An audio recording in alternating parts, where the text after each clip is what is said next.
Hola, ¿qué tal amigos? Quiero saludarlos y compartirles una reflexión que me he visto en la necesidad de hacer por la carga espiritual que tengo frente a la coyuntura política que estamos atravesando en nuestro país. Y esta reflexión gira en torno a cómo deberíamos votar los cristianos. ¿Alguna vez te has hecho esta pregunta? Mira, votar es más que elegir un candidato, es ejercer nuestro llamado como hijos del reino de Dios. ¿Qué cosas deberíamos tener en cuenta para votar? No deberíamos votar solo por emociones. Las emociones van y vienen. El miedo, la rabia o el resentimiento nos llegan a nublar el juicio. También no deberíamos votar solo por lo que dicen las redes sociales, porque en ellas también encontramos información sesgada o información falsa que puede llegar a manipular nuestras decisiones. Tampoco deberíamos votar por fanatismos políticos. Seguir a grupos sin llegar a desarrollar un verdadero discernimiento puede llevarnos al error. Tampoco deberíamos votar por esos discursos que apelan al miedo o a la rabia. Aquí debemos saber distinguir cuando el candidato lo hace por provocar odio en las masas, resentimiento social y destrucción, o realmente lo hace por una convicción en su discurso. Debemos analizar esto, porque hay candidatos que solamente buscan dividir, buscan enfrentar, buscan generar odio y no buscan soluciones. Ahora, ¿qué podríamos discernir? Podemos hacernos estas preguntas. ¿Qué principios está defendiendo esa persona y qué valores realmente está promoviendo con sus propuestas? ¿Está promoviendo valores que beneficien a la sociedad y que haya ética, valores cristianos? Porque nosotros como cristianos tenemos una brújula, tenemos unos valores intrínsecos que se supone no son cambiables o negociables. Ahora bien, otra pregunta que podemos hacernos es, ¿sus acciones y su historia reflejan integridad, transparencia y coherencia? Aquí es muy importante reflexionar en torno a algo que se llama marketing político. El marketing político en este momento de nuestra nación nos está mostrando algo acerca de los tres candidatos que van a la cabeza. De uno se dice que es el heredero de las FARC o de las guerrillas. Ahí debemos evaluar, ¿es real esto? ¿Hay evidencias que lo demuestren?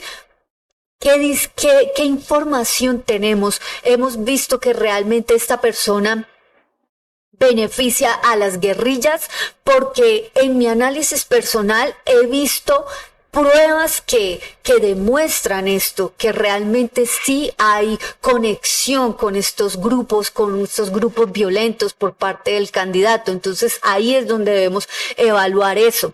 De otro se dice que es heredero de la mafia, porque trabajó como desde su profesión para una persona que está vinculada con la mafia. Ahora bien, ¿fue algo desde su profesión? Es la pregunta que debemos hacernos. ¿Realmente había una relación íntima y cercana de este candidato con esta persona? ¿Es algo demostrable? ¿Se le ha juzgado, se le ha condenado por esta acción o simplemente hace parte del marketing político? De la otra candidata se dice que es palomismo.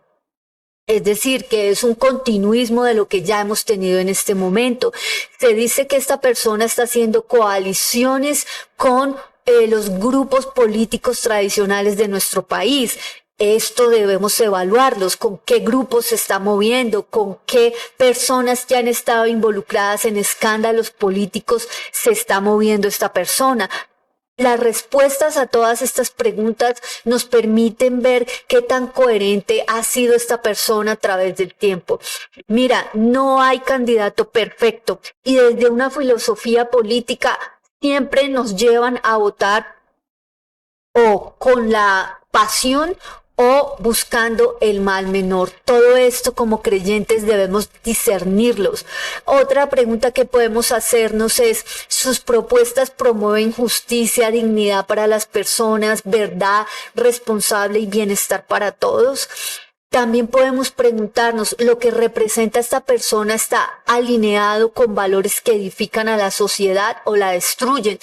Nosotros como creyentes evaluamos algo que es muy importante y es que esta persona confiese alguna fe cristiana. ¿Por qué razón? Porque nosotros como creyentes es muy difícil creer o votar en una persona que sea atea. ¿Por qué? Porque sus valores van en contra de nuestros valores y esto es una verdad que nosotros no podemos negar.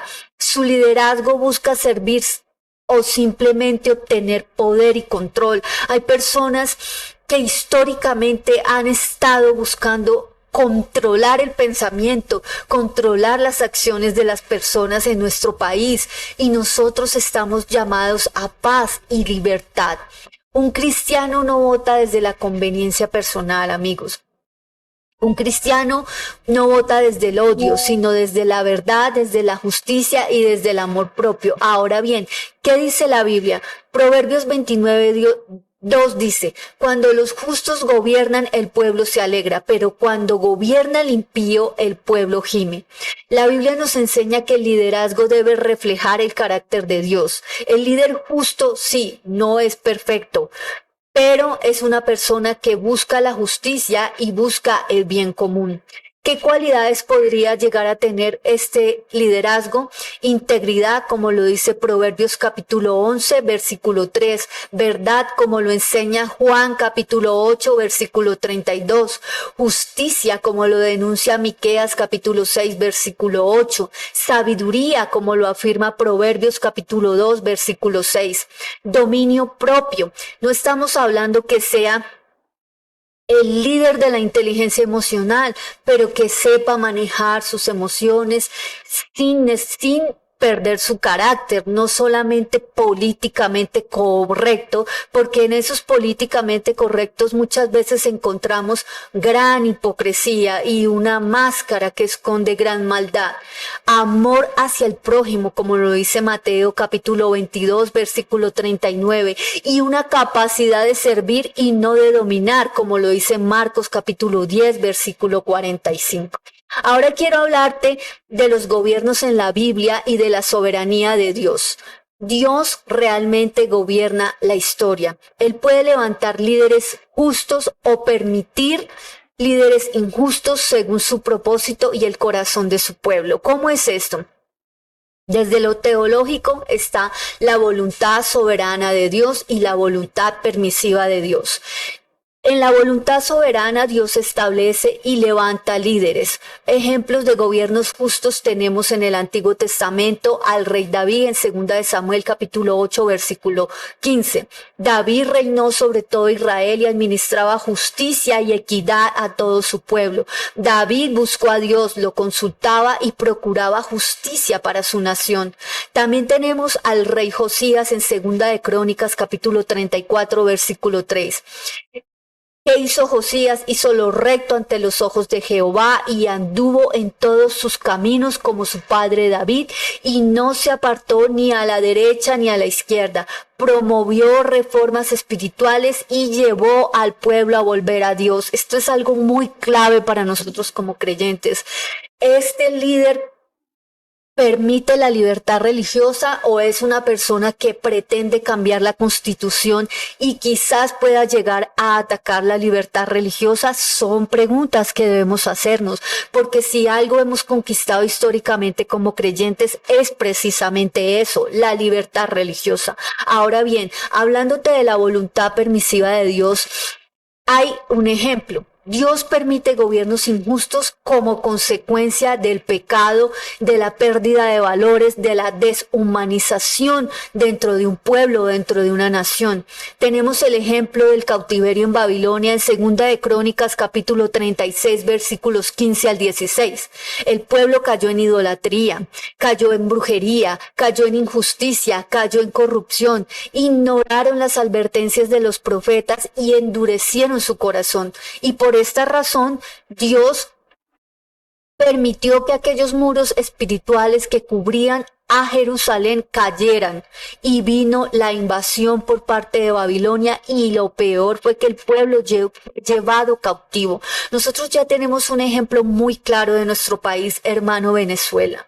Esto debe ser un espejo para nosotros y esto no sucedió de que Babilonia llegara a tomar Jerusalén porque Babilonia fuera justa, sino precisamente porque era una consecuencia de la rebelión del pueblo. Las decisiones morales y espirituales de una nación tienen consecuencias colectivas, gústenos o no, espiritualmente es así.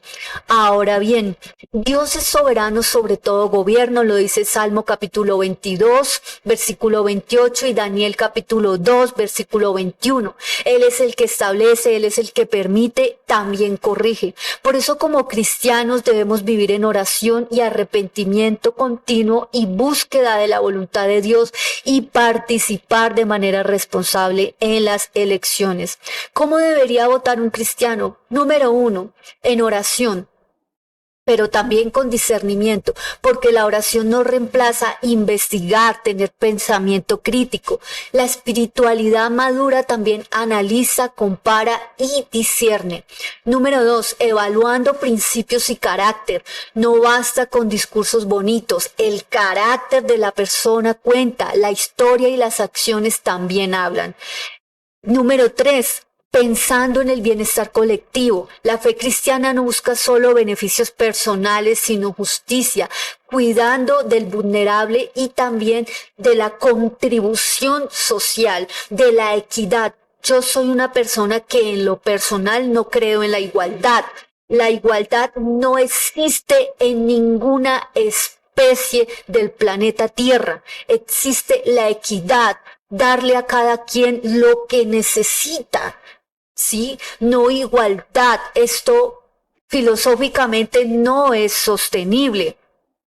También sin convertir a los políticos en ídolos. Número 4, ningún gobernante sustituye a Dios. Cuando la política se vuelve idolatría, se pierde la capacidad de discernir objetivamente. Número 5, recordando la verdad, que la verdad sin amor también destruye, pero el amor sin verdad también engaña. Jesús habló con verdad, pero también actuó con compasión. Entonces allí debemos buscar el equilibrio. ¿Qué dice la psicología? La psicología social explica que nuestras decisiones políticas pueden estar influenciadas por sesgos y emociones. El miedo puede hacernos buscar líderes autoritarios, la rabia puede llevarnos a votar desde el resentimiento, la necesidad de pertenecer puede llevarnos al fanatismo, los sesgos cognitivos pueden hacernos ver solo lo que confirman nuestras ideas personales. Por eso un cristiano emocionalmente sano desarrolla pensamiento crítico, controla sus emociones y evalúa la información con objetividad. Y como reflexión final, votar es un acto de responsabilidad que impacta la historia y que impacta generaciones. La Biblia enseña que los gobiernos pueden convertirse en instrumentos de bendición o en consecuencias del pecado colectivo, como lo vimos en Jerusalén en la invasión de Babilonia. Por eso votemos con fe, votemos con gozo, votemos con discernimiento y amor por nuestra nación. Colosenses capítulo 3, versículo 23 dice, todo lo que hagáis, hacedlo de corazón como para el Señor y no como para los hombres. Bueno, amigos y hermanos, espero esta reflexión contribuya a tener un pensamiento más crítico y a evaluar esa decisión que vamos a tomar este domingo 31 de mayo. Un fuerte abrazo y como siempre, que Dios los bendiga.